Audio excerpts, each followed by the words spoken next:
Hi guys, and welcome back to another video. Today is officially my 1 year in recovery anniversary, so I thought we could do a little Q&A while I eat, a little mukbang if you will.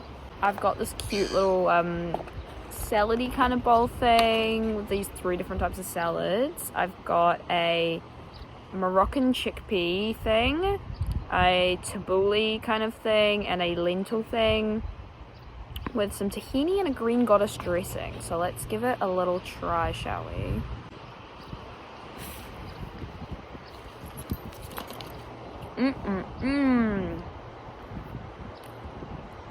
This is so good.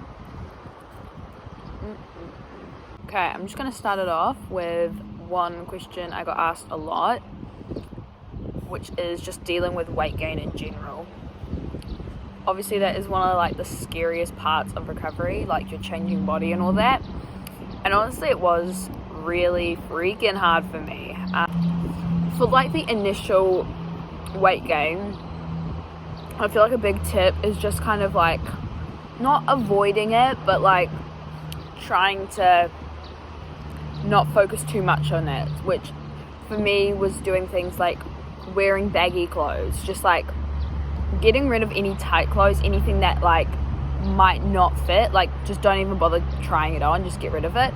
Lots of hoodies, track pants, just baggy clothes in general was just amazing. Also, removing mirrors out of your bedroom. I had 2 bedroom floor length mirrors that I always body checked in, so getting rid of those. Covering the mirror in the bathroom when you shower with a towel or something so you don't have to see yourself.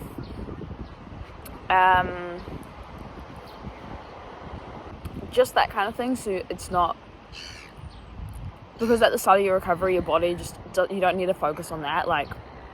You can focus on that later, but right now you just need to focus on getting healthier, fueling, that kind of thing. So at the start, definitely just trying to almost avoid it, which I know sounds a bit weird, but that really helps me. And then some reminders that I just kept telling myself was, this weight that you are now, you were never meant to be it. This weight you lost, you were never meant to lose. Recovery is just getting back to a healthy place. And honestly, you don't look good when you are unwell. You look sick, you look ill, when you actually start properly recovering, it's just getting I saw it a lot in my face. My face went from literally looking like I was gonna die to healthy, and my skin was glowing. Just trying to focus on the positives. I also got a bum and my boobs and a more womanly figure. My skin was amazing, my hair was shiny again. Just trying to focus on the good things about weight restoration, even though all of it is good, just the things, those kind of things. Also, another big tip is completely changing who you're following on social media. I found when I started following people who were embracing their bodies and just had had a more realistic body, and when I say that, just people who looked more like me, it just really helped me realize wait, they are beautiful, they look amazing. Gaining weight is not a bad thing. Weight is literally, your weight is the least interesting thing about you. And I know when you're unwell, that's all you kind of focus on, but it really is nobody really cares how much you weigh.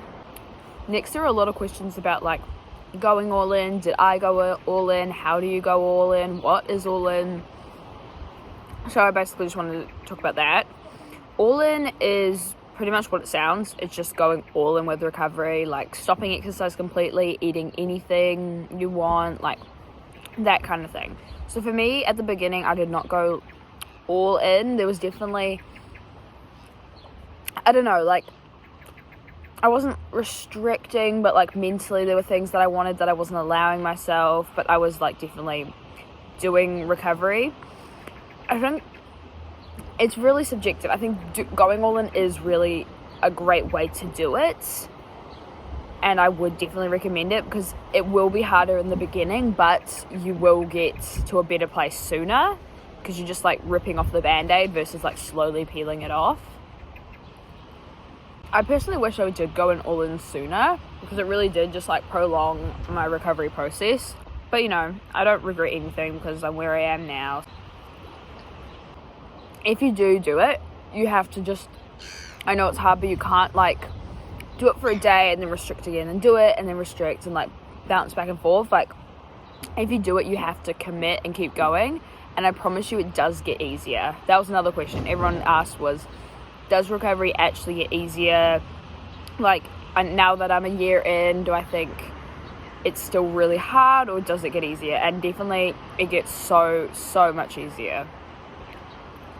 Right now I'm literally eating this salad. I have no idea how many calories are in it. There's loads of like little, I wouldn't even call this a salad, it's just like lots of stuff in it, I don't even know. And I actually bought it for one, which I would never spend money on food. And I'm just sitting here, nobody's watching me. Like, recovery gets so much easier, I promise you. Definitely still challenging hard days, but it does get easier. Like, you're not gonna feel how you feel forever. Hey guys, it's a few days since I filmed the first part of that Q&A, but while I was outside, my phone decided to overheat. So while I was filming, it like cut partway through and said my phone had overheated. This is a continuation of my 1 year in recovery Q&A. Also, I'm sorry if this background is a bit distracting, but I wanted to sit in my living room because my room is very messy. So let's get into it. There's Teddy. I'll let her in one sec. Come here, baby. Come on. Okay, come and film the Q&A with me. Gonna film the Q&A with me. Say hi, everyone. Okay, first question I see is asking, how did I manage school and recovery? Okay, so I don't know if this is the answer you want to hear, but I actually took 3 years out of school because of my eating disorder. When I say I took 3 years out, I didn't go into my high school for 3 years. I took probably a year off from doing any schoolwork completely, and then the other 2 years were kind of on and off doing schoolwork, but I did it online. Like, I did online school, because then that way I could do it from my house or hospital, wherever I really was. So I did not manage going to school throughout my eating disorder, but that is so different to everybody.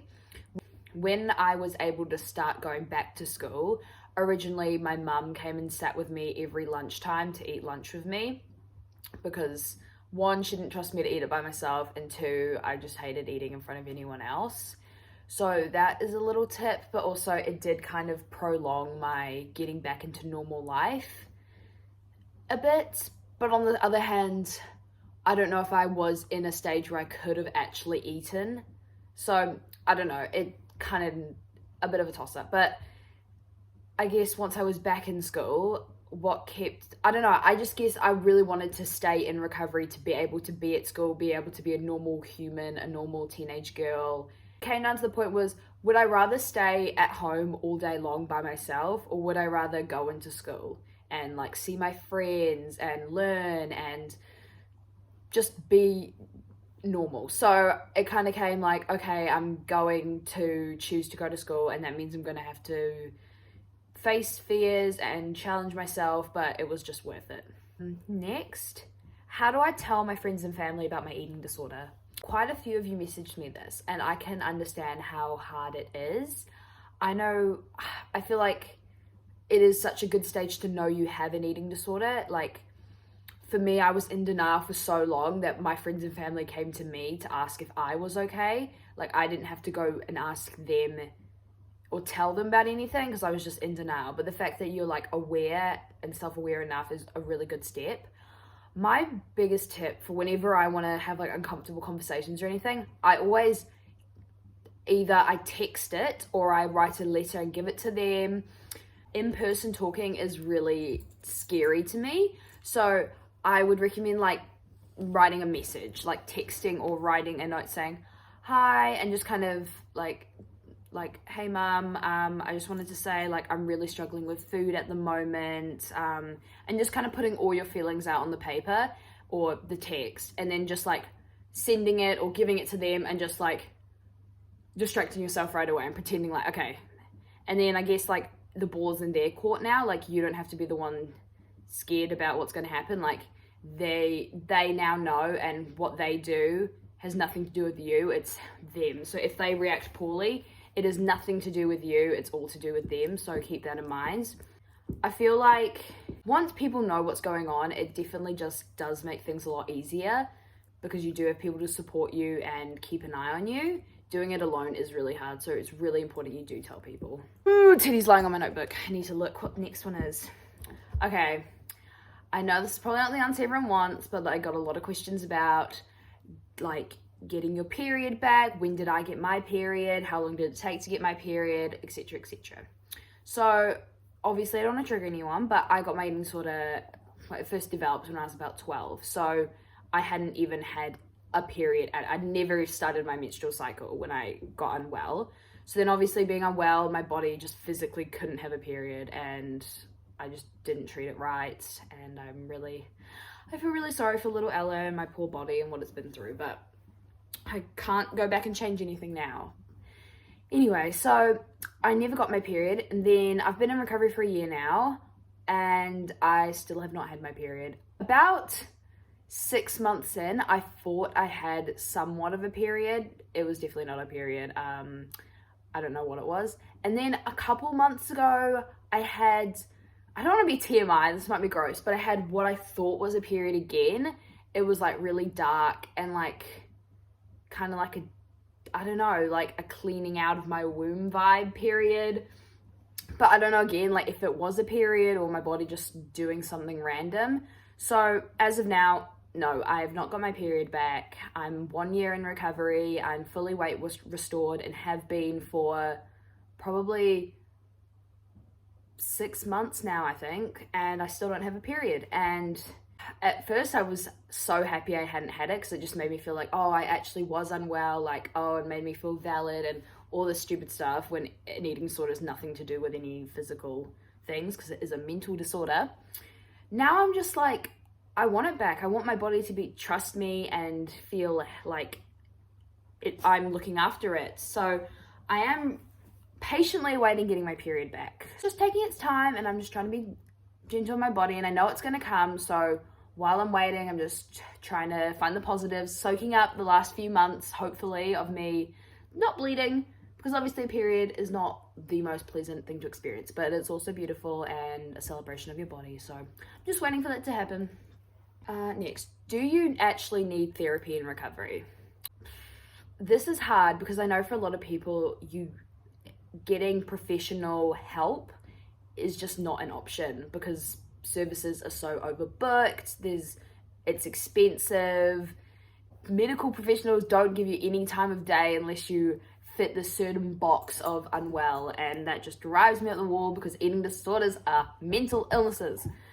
So I think one of the biggest things that helped my recovery was working with an eating disorder recovery coach.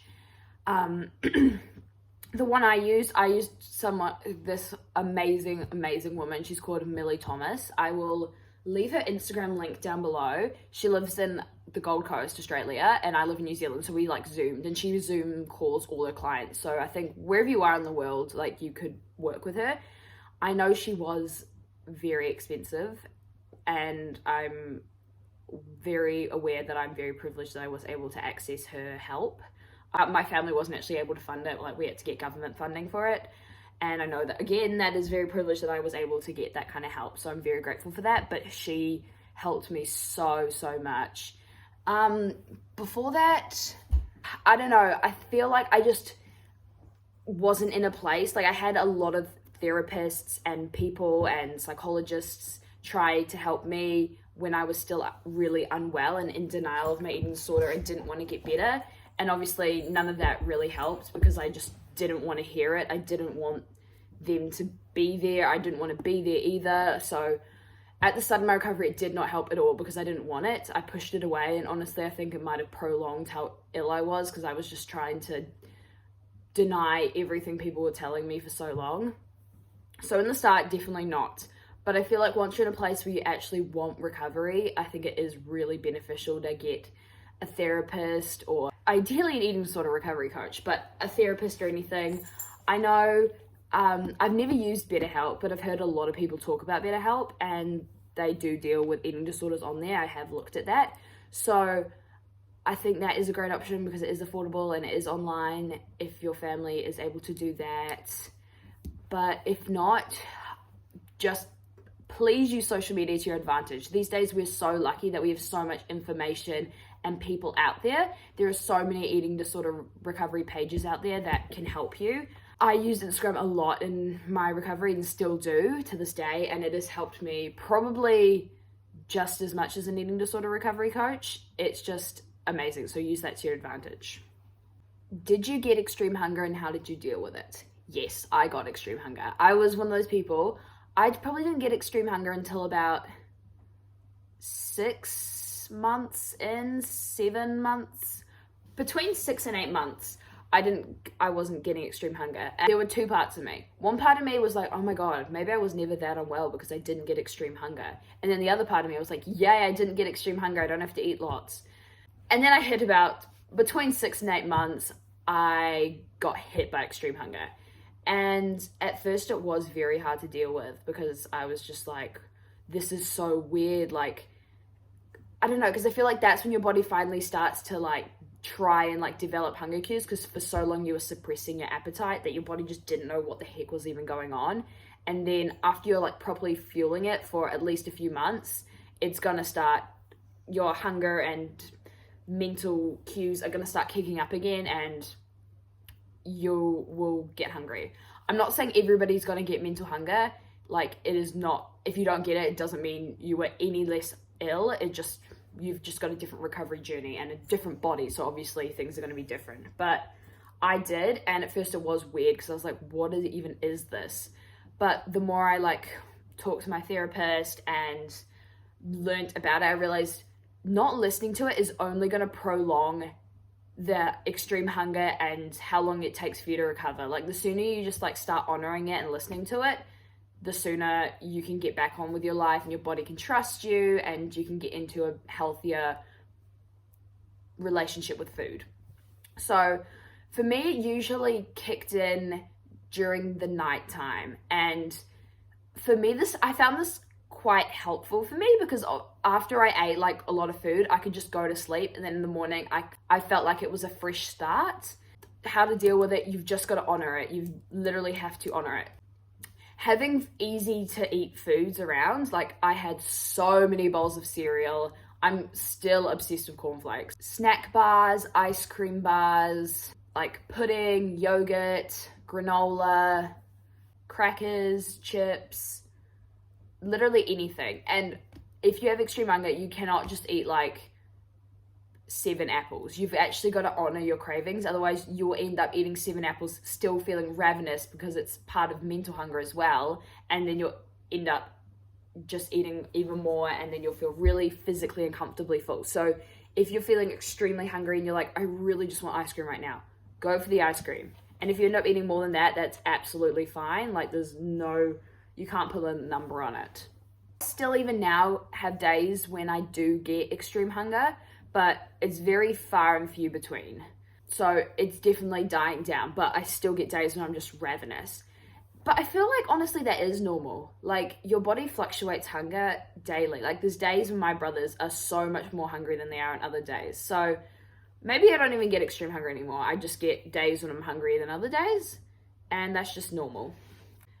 Quite a few questions about weight distribution and how did I deal with it, and like what it looked like and where it settled.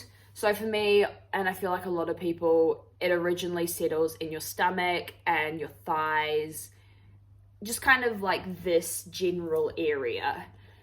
And honestly, at that point when I started putting on the weight, obviously it was very, very uncomfortable, but I just like covered my up. I just wore, example, hoodies, PJs, sweats, just comfy clothes, and just having like affirmations and reminders that this is weight distribution. This is part of recovery. It's going to even out. I've just got to keep honoring my body and keep eating. Because if you stop eating, it's just going to stay there. Because it's the reason you get it around like this area is because it's protecting your organs. Because this is vital for your survival, and your body's scared you're going to starve it again. So you have to keep eating to make sure it distributes. if you just keep restricting and then honoring it and then restricting because you get scared about the weight gain, you're just gonna be a little bit of a blob for a while.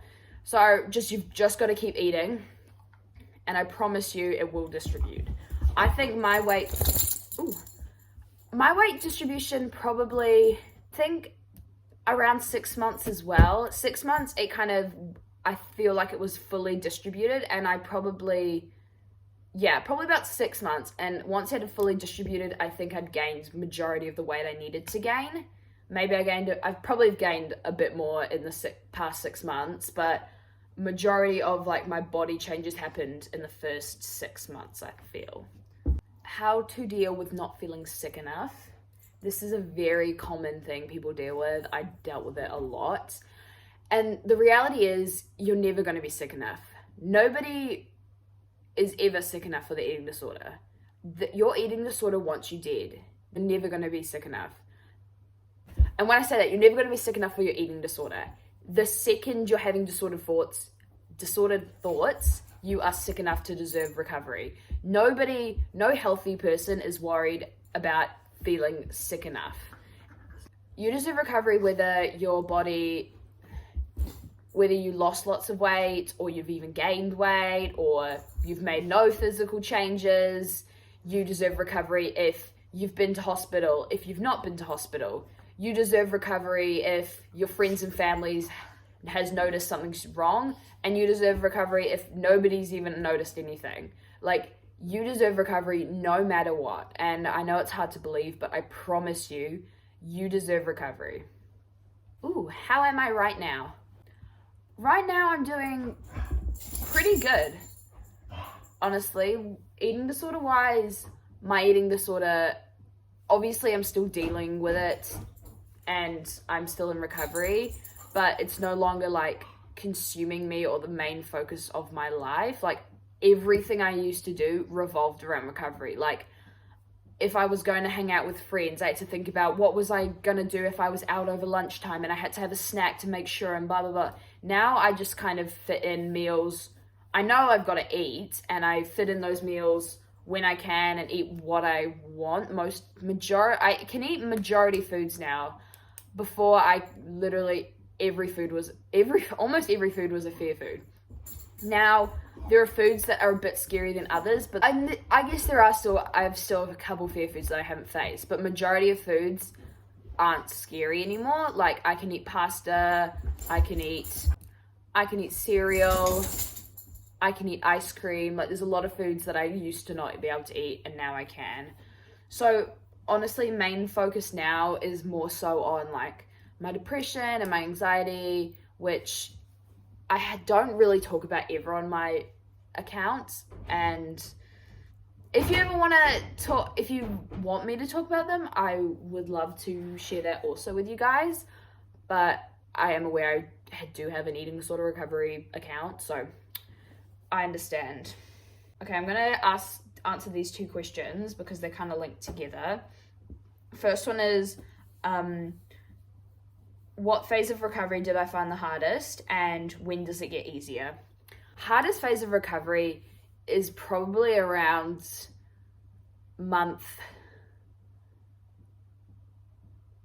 maybe between 2 and 4 months, because when you first start recovery, it's honestly quite liberating. You're like, wait, I can eat these foods, I can rest all day, I can do this, oh my gosh. And it's like, it's like a honeymoon phase almost. You're like, wow, this is like amazing.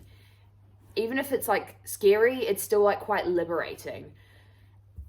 But then when the weight gain sets in and this becomes your new life and the novelty of eating food kind of wears off a bit, it is really hard to keep going, which is so annoying because like, it's just, you've got to push through that horrible phase to get into recovery. And it probably will be, I don't want to sugarcoat it, it was probably 3 months of me feeling so depressed, so over my body, so much body dysmorphia, so much hatred towards myself that I wanted to give up. but I made a promise to myself. I said I would try recovery for a whole year, and if after that year, I can always go back to my eating disorder. My eating disorder is not going anywhere. It'll always be there waiting for me if I ever want it back. I just have to try 1 year. And if I hate my life just as much as I did with my eating disorder, then I can go back to it. But I just knew that nobody who's ever like recovered has regretted it. And I knew I just had to push through. So those 3 months were pretty much hell. Making sure you just have good support around you. Remind yourself like this is just part of the process. You have to keep going. You have to push through. What your body looks like is the least important thing about you. And what you see in the mirror, like you might think, I am huge, I'm so ugly, I'm disgusting, like I hate my body. People look at you and they wouldn't even notice anything, because your weight gain will not be like overnight. It's going to slowly happen, and the people you're with around a lot aren't going to notice like your change. It's like you yourself are so self-critical. No one else around cares what you look like. It doesn't matter. I know it's hard, but you've got this. And when does it get easier? I think around 6 months is when I started like finding,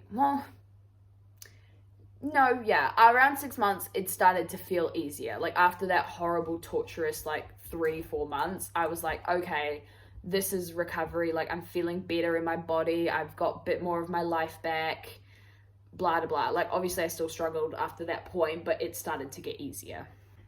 What was the best step you made in your recovery?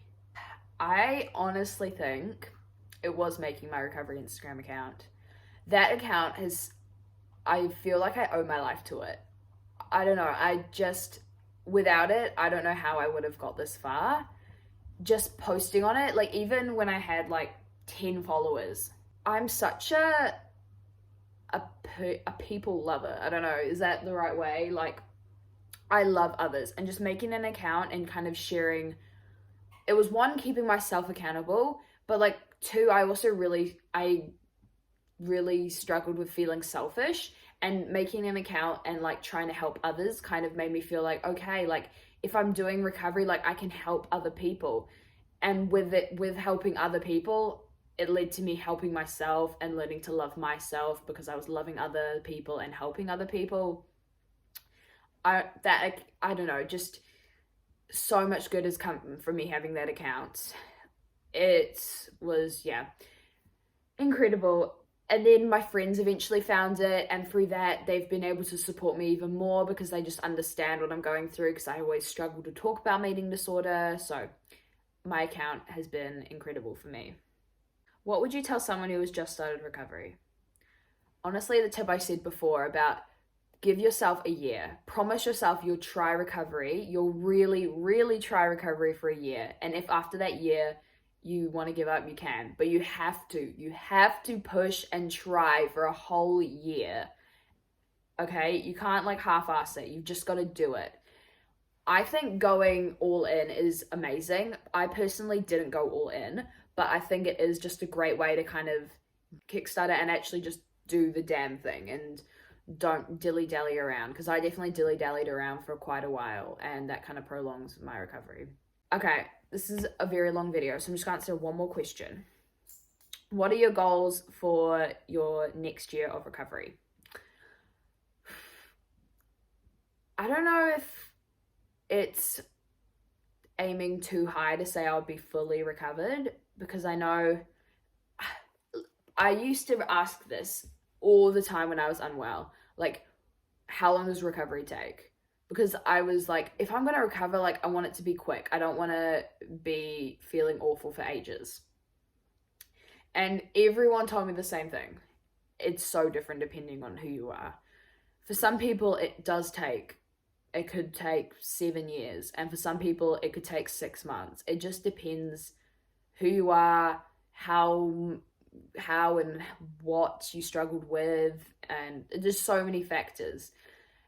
But I honestly think I'm in a great place. Like, I feel like I'm probably 75% recovered, maybe, dare I say.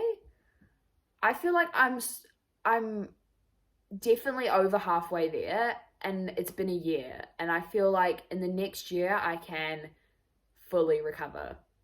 So that's probably my goal, to fully recover. I hope this helped you guys. I love you all so much, and you can and deserve to recover. You're beautiful, you're amazing, and I love you so much, and I'll see you next time. Bye. Mwah.